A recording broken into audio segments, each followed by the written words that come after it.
Broadcasting from the business capital of the world, this is the Podcast Business News Network. It's one of those segments where you wonder if you could do this. Maybe you thought about it. We've all read books before. We've all been inspired by books. Can I write a book? Can I actually do that? Whether it's fiction, nonfiction, whether it's poetry. Yes, you can, with the help of this gentleman. And he's back with us from NFB Publishing. Mark Pogodzinski joins us on the program. How are you doing today? Good. How are you? Very well. We've had a lot of authors on during these segments, and I just recently learned that one of the authors on a successful book tour now, right? Yes, sir. Wow. Michael Permanzaro, author of The Dale, is on a nice little tour right now.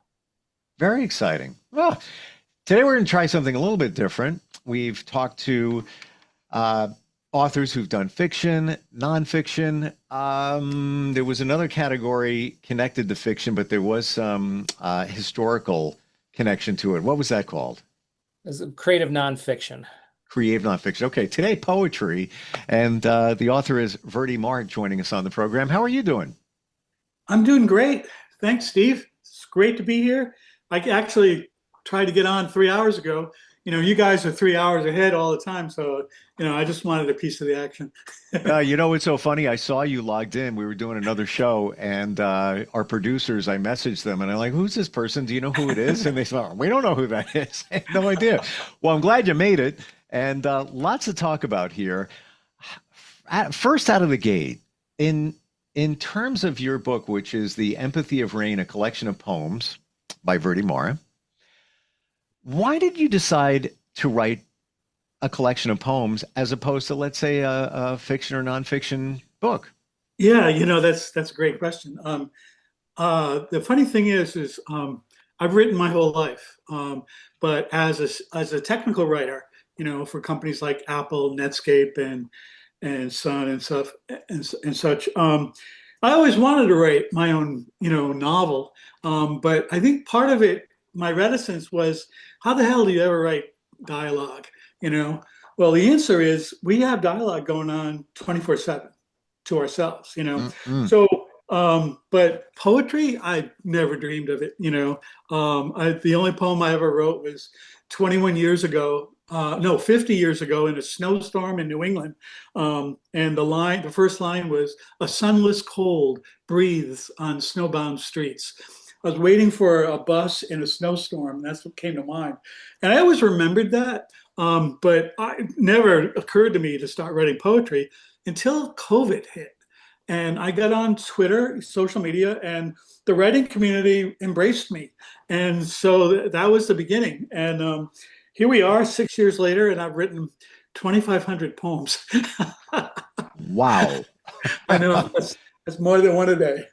So technical writer, do you find that this is just a nice diversion to get away from that type of writing? It's, I've never experienced anything like this. Steve, it's funny. I'm an audiophile. I have 1,200 records, vinyl records, and an incredible system. So I listen to all kinds of music. And I've always considered music to be more like a river, where it takes you, and whether it's jazz or rock and roll, it does something to your psyche. And so I was listening to music, and when I first started writing, it took forever to write that first poem, like an hour, and now I sit down and in 20 minutes it's done. And it's like the music is like a river, and I listened to anything from Bob Dylan to Ghostly Kisses to Angus and Julius Stone from Australia, and on and on, Miles Davis. And I'll put the music on, I'll sit down, and a word will come to my mind, and the rest of it just falls right out of my mind. I've never experienced anything quite like it. Wow. Do you find yourself going back to songs you've heard before and then looking at the lyrics? You may have heard the song a ton of times, even since childhood. And then you go back, you revisit it, and you dissect some of the lines and you try to figure out what it is. I've been doing that in the last 6 months, like almost every other night. Yeah, it's funny. Bob Dylan wrote a song called Visions of, Oh, it's not Visions of Johanna. Yeah, it is actually, and it was awarded the best lyrics for a song, Wow. of all time, and it's a gorgeous song. Um, and it always that song sticks with me. But there's, I think that's the magic of music. And it's for me, it's not the lyrics, it's the vibe, Yep.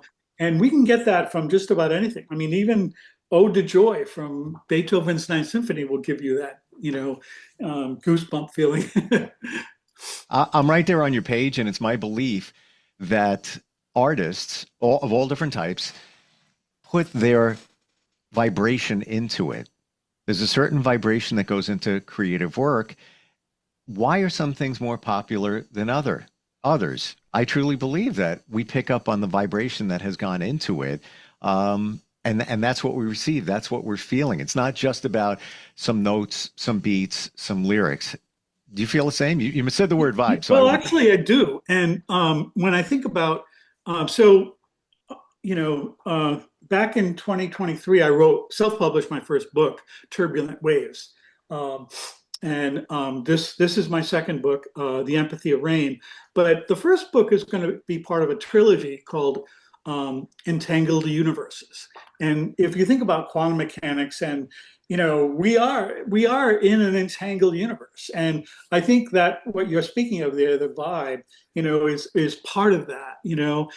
And we get it almost without words.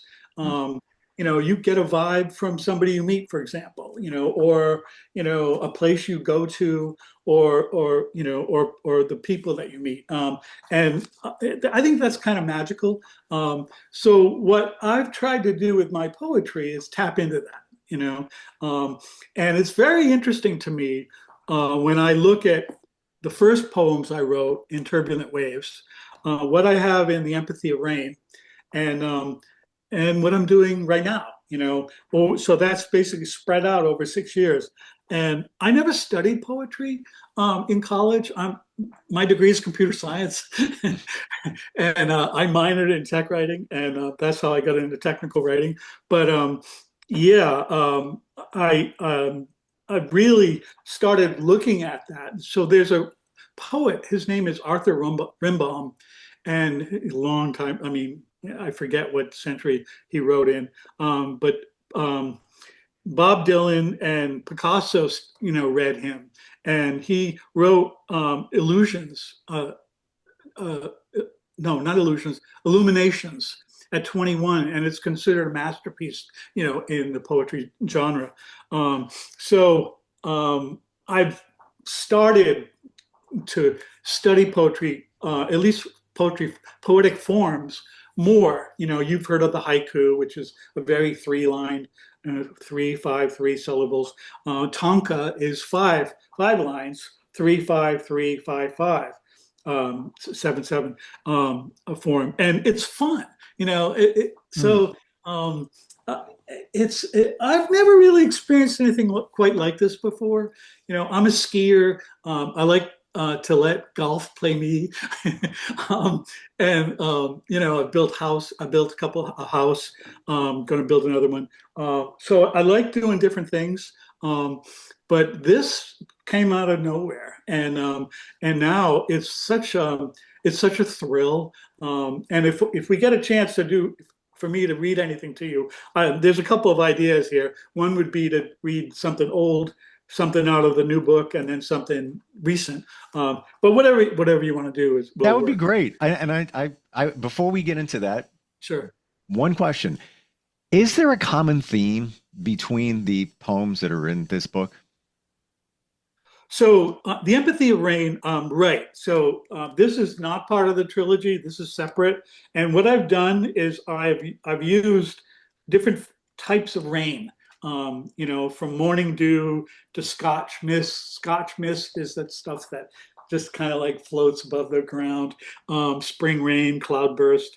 But I learned something. So there's rain on the sun. And most people would be, what? What are you talking about? Seriously. So it's called coronal rain. And so it's one of the chapters in this book. And from the photosphere, those giant arcs of plasma that go up, well, when the plasma goes to the top of the arc, it cools. As it cools, it rains down on the photosphere. So that's coronal rain. So those are just some of the ideas. This thunderstorm, and I thought the way I've looked at all of my writing, when I start to package it in a book, Turbulent Waves was more about the emotional turbulence we've been through since COVID started. You know, the Empathy of Rain, again, it's separate from this trilogy that I'm thinking about, but I thought the idea of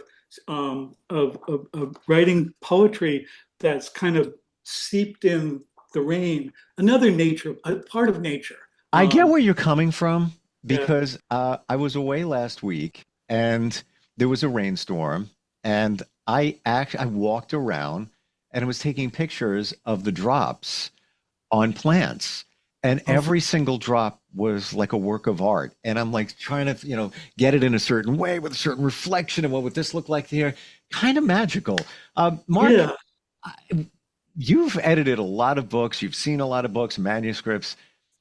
How do you take a look at something like this? And, there's when it's a story, it's a continuum from the beginning to the end. This is very different. How does that work for you?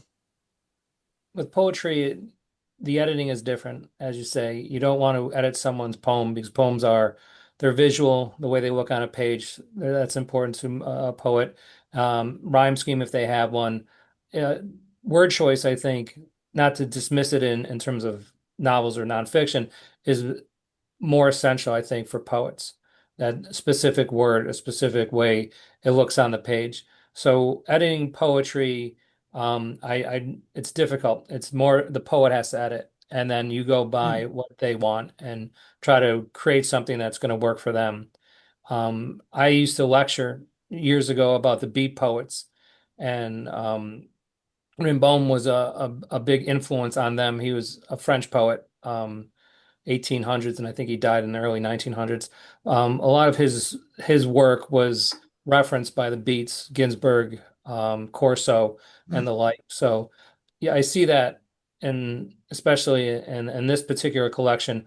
But when I see that in a book of poetry, it brings me back, and it's important, especially because poetry, not to say it's a dying art, but it's a lessening art where you don't get as many poetry books published. So anything I can do to help a poet publish their works, I feel it's an obligation and an honor to do so. I'm sensing that in the last couple of years that books with poetry are getting much more popular. Are you seeing that too? A little bit. There's been a lot of reproductions of the older poems. Hmm. Again, because I still do a lot of works with the Beat generation, you see a lot of those being reissued, or new collections. But new poets who are writing now, who Yep. are alive now, I think it's difficult for them to get their voice out other than like online or as you said, like a Reddit page. To actually have a book, like a physical book of their poetry, I think is essential. So, Verdi, you mentioned that you could read some passages from your book. I would love to hear them. Sure. Like I was saying, one possibility would be to kind of give you a scope, a view of the scope from when I first started to what's in this book, The Empathy of Rain. And now, basically, we're about 18 months or so since I wrote the material in that book. So, what I have is this is one of the very first poems I wrote, and it's in Turbulent Waves. It's called Your Light. I've known you forever, but we've never met. You picked me up when I awoke, and you kept me when I was dying. A touch from your shared smile sparked life when everyone else turned away. And the light around you shines when others bring only darkness. So again, that's one of the first things I wrote, and Hmm. you got to love the early stuff. So in this is kind of works really well. This is from this new book, The Empathy of Rain, and it's called Becoming a Poet. There were times I wondered where to start, like tonight as my mind unfolds your memories. A maze of emotional gates, unleash them now. They recapture thoughts I've let go free since. All of the sharp turns a heart makes just to feel. When the road is silent, our bodies wait to play. You sing of what it means to become a poet. I write of what it means to read love into yours. Time has her way with musings I've employed. Sharing them seems a plea for deeper secrets. I wonder of my short years writing as a new poet, when will I find, what will I find as I work my way home to you? So that's from The Empathy of Rain. And if you want, I have one more that is something that I wrote recently. And this will give you an idea. Again, there was about 18 months between the first and the second, and this is about 18 months later. Sure. Wrote this a couple days ago. Reading into us to make time forever. Caught under her light, my words make me up. Born in coronal rain, it pools in my mind's eye. Desperate to become a poem to delight hers, I recite honestly as it creates our palimpsests. She wanders closer as if to touch is to read me. An ancient fire kindles sighs as we begin again. New words dance inside our newfound rapport. We write palindromes just to amuse reticence. Sleepy stars reign as if enchantment awakens us. The empathy of their light blankets our resolve. Comorbid shadows find harbor between our eyes as our song seeps into the bones of the night. Wow. So that gives you a broad range of over about 6 years. I'm not looking at length, so you'll factor that out. But the progression from when you started writing a number of years ago to now, it seems like your poems are more, and the best description I have, robust. Nothing wrong with the earlier ones, but these have more meat to them. Yeah, I think I think that's a good point. I think when I first started writing, it was Twitter really only let you put so many characters in a post. So that's why I call them micro writes. So my part of my family lived in Newtown, Connecticut, near Sandy Hook Elementary School. Yep. And I was there about a year or two after the tragedy.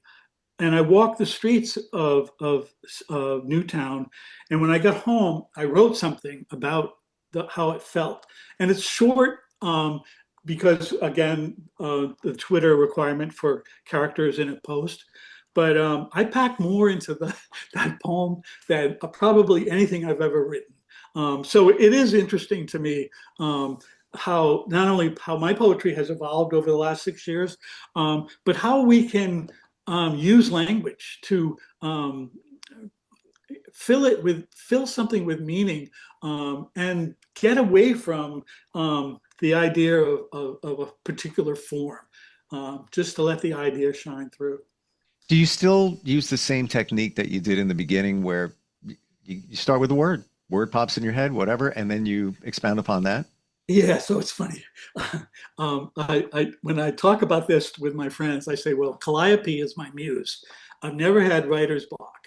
So she's been with me since then. And what I'll do, I have a really nice audio system. And so when I sit down, I'll put a record on and a word will come out.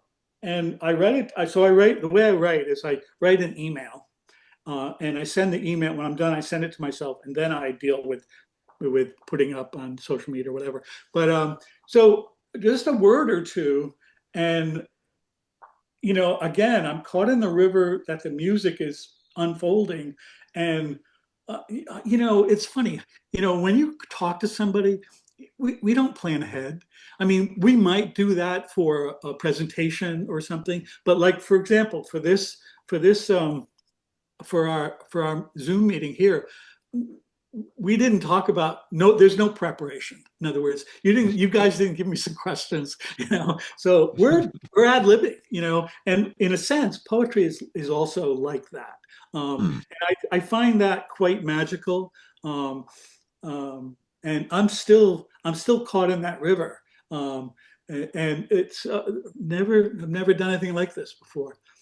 Wow. It feels like there aren't any boundaries. Even some poets rhyme. You don't in what Yeah. the passages that you read, and that's perfectly fine. And I think it's inspirational for the rest of us. If we have a feeling, an emotion, a thought that you could put it to some words, but not be boxed in. Got to make this one rhyme. Got to do this. Got to do that. Or start a book. What am I going to do with the Right. characters? 5 chapters in. Right. Mark, what's your whole feel for this? When it comes to poetry, what's your overall vibe with this? Well, so first, I'm kind of a rogue poet. In other words, I don't rhyme. I wasn't educated in poetry other than reading Walt Whitman, Hemingway, and Rimbaud, and etc. But So this kind of goes back to what Mark was talking about, editing a poet, and why it's interesting and can maybe even difficult rather than a novel, for example. For one thing, I turn nouns into verbs. So I like in one of my poetry, I was writing about this woman, and I said she Decembered me. Now, what the heck does that mean? Well, I'm kind of implying that December is very cold, um, and I do that a lot. But so Help me out here. That actually sounds like a song lyric, not for nothing. It really does.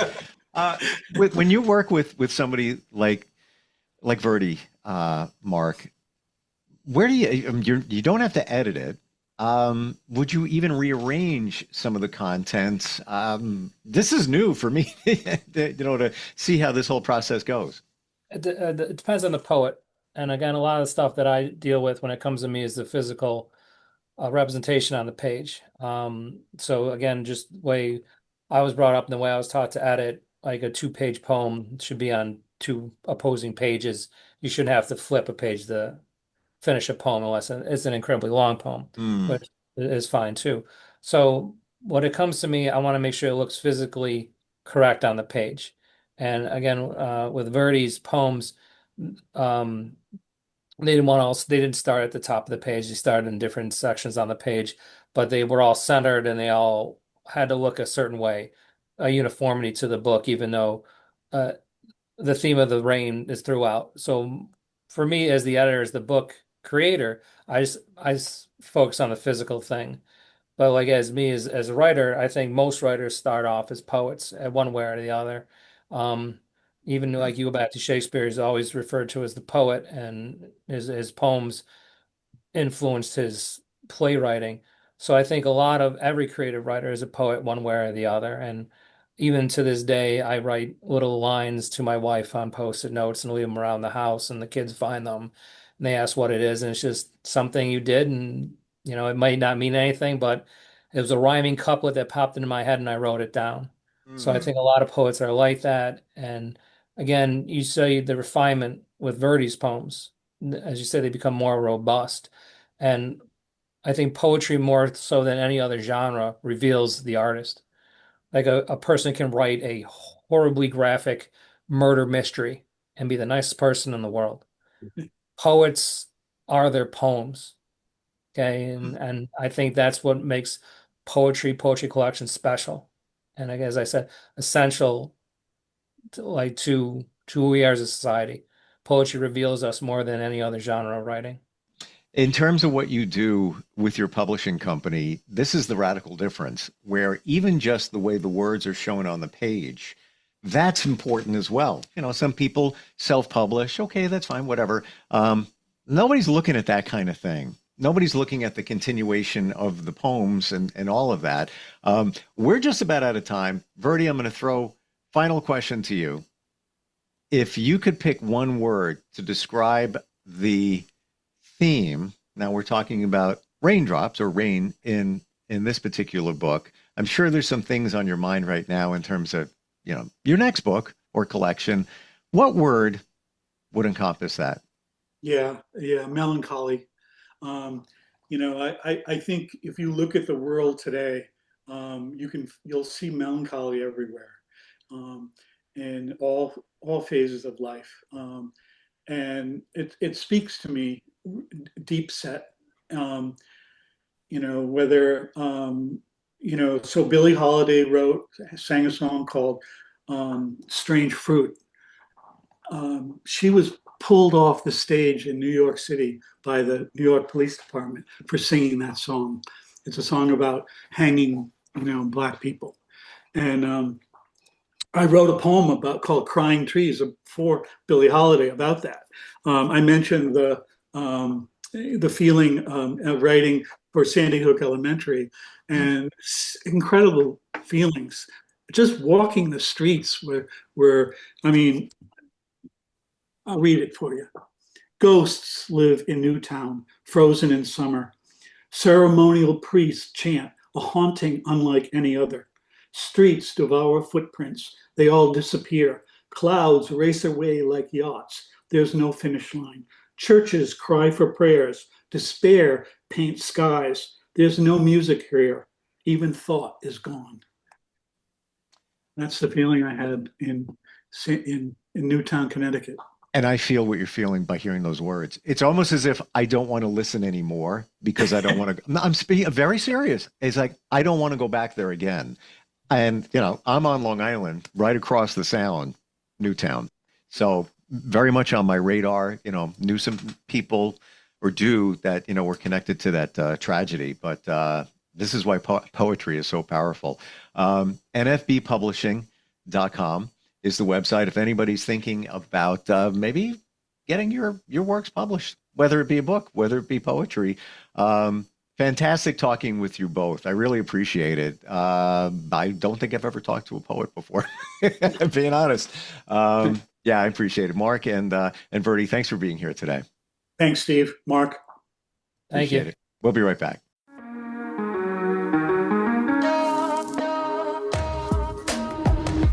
Broadcasting from the business capital of the world, this is the Podcast Business News Network.